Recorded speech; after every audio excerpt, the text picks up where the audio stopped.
born the son of an architect, and that really influenced, obviously, the way I saw the world. Just even the context of how I was taught, how I was raised, how I was, even playing games as a little boy. I think you are already sensitized to thinking about the spaces you're in and thinking about how you play Legos and all those things. Living around architecture and art and just traveling that way with my family and just being keenly aware of the built environment, of nature. So in my second year of architecture school, I met a professor from the Bauhaus named Erhard Schutz. And Erhard was visiting in the United States for 1 year teaching, and I was fortunate enough to be his student for 2 semesters.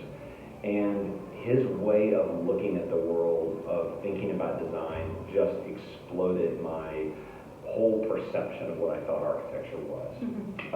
The second was obviously, I think, my father's passion for design, looking at design in everything, from the way we made dinner to the way we just did everything. Everything was probably more complicated than it needed to be, but it was about this process of thinking about the potential and the embedded or imposed design. Architecture should be specific, intentional, and responsive to the site and to the context. That's one of my probably strongest core values.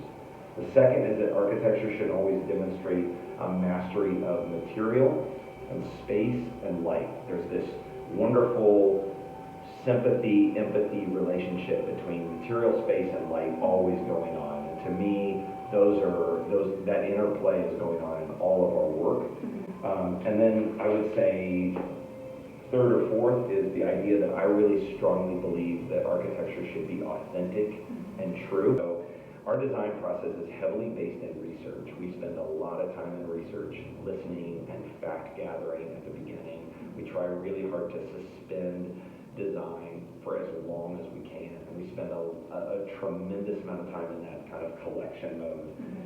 We move heavily into models, physical models. We build site models, as you know, and we build site models and look at them without anything on them because it helps us comprehend the place.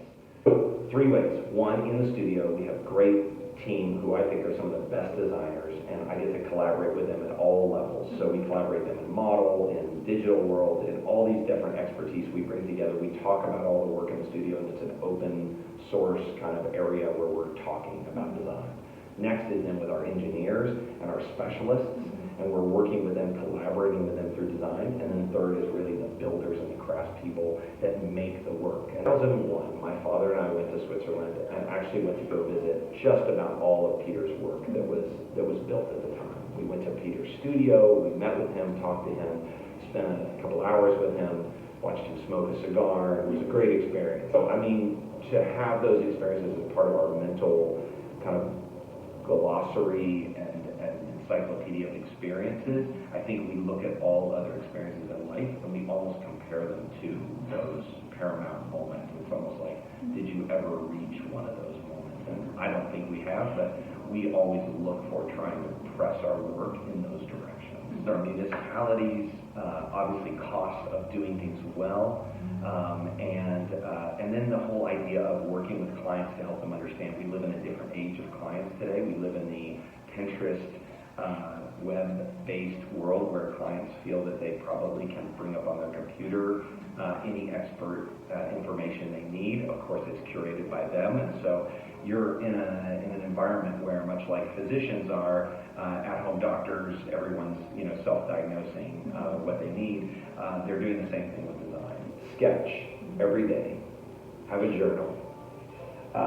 Look and see and travel. Meaning, don't just go and just look at things and take photos, but really try to see deeply. Try to stop and look around the space and begin to see it, maybe by sketching it. It doesn't have to be a beautiful sketch. The drawing itself, the act of drawing a space, makes you see a space. And so the idea of hand-eye connections, drawing, sketching, experiencing places.